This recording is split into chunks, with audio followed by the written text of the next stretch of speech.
l'épopée d'un leader infatigable au cœur de l'Afrique de l'Ouest, là où la terre rouge raconte des histoires de bravoure et d'identité. Se tisse une aventure commerciale et culturelle hors du commun. C'est l'histoire du Faso d'Anne Fanny, ce pagne tissé de dignité, né des mains d'expertes, des artisans du Burkina Faso est propulsé vers les sommets du Maliba par la vision d'un homme d'exception.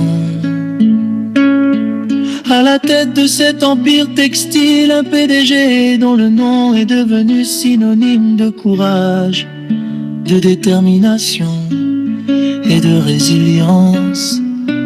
L'art du tissage, la force du négoce. Le Faso d'Anne Fanny n'est pas un simple tissu, c'est une identité, un héritage, une fierté nationale burkinabé.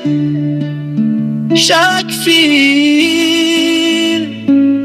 porte en lui le savoir-faire ancestral et la rigueur du travail bien fait.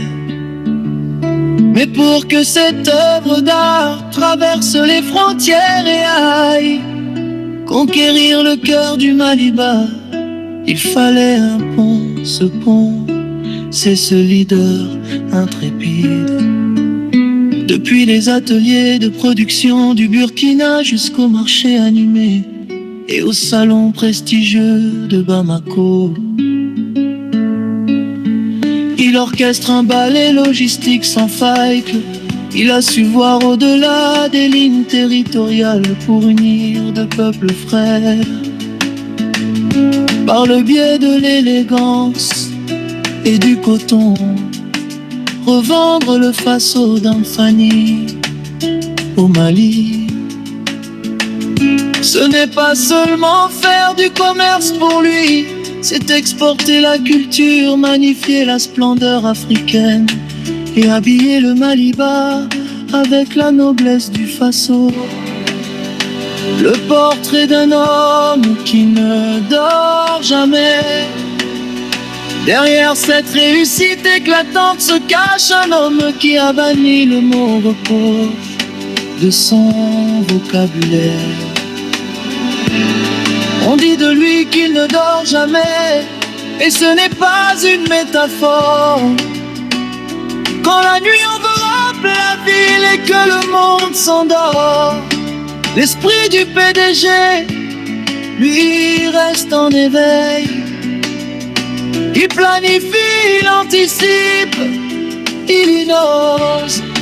Ses journées commencent avant l'aube et se prolongent tard dans la nuit, rythmées par les appels, les contrôles de qualité et la recherche perpétuelle de l'excellence. Le sommeil est un luxe que le succès ne peut pas encore s'offrir. Cette phrase pourrait être sa devise. Sa bravoure ne se mesure pas à l'absence de peur, mais à sa capacité à affronter les défis du marché, les routes complexes et les exigences d'une clientèle raffinée sans jamais fléchir. Là où d'autres voient des obstacles insurmontables, lui voit des opportunités à saisir. C'est un homme courageux, un capitaine d'industrie qui avance face au vent, guidé par une foi inébranlable en son projet. Un modèle de réussite pour la jeunesse. Le parcours de ce PDG est une leçon de vie. Il prouve que le travail acharné, l'audace et la persévérance finissent toujours par payer, en valorisant le produit local africain et en créant une dynamique économique forte entre le Burkina et le Mali. Il s'impose comme un bâtisseur de l'Afrique moderne. Rien n'a été donné à cet homme Chaque succès a été arraché à force de sueur, de nuits blanches et d'une volonté de faire aujourd'hui le fardeau d'une famille qu'il distribue brise sur les épaules des Maliens, symbole d'une intégration sous-régionale.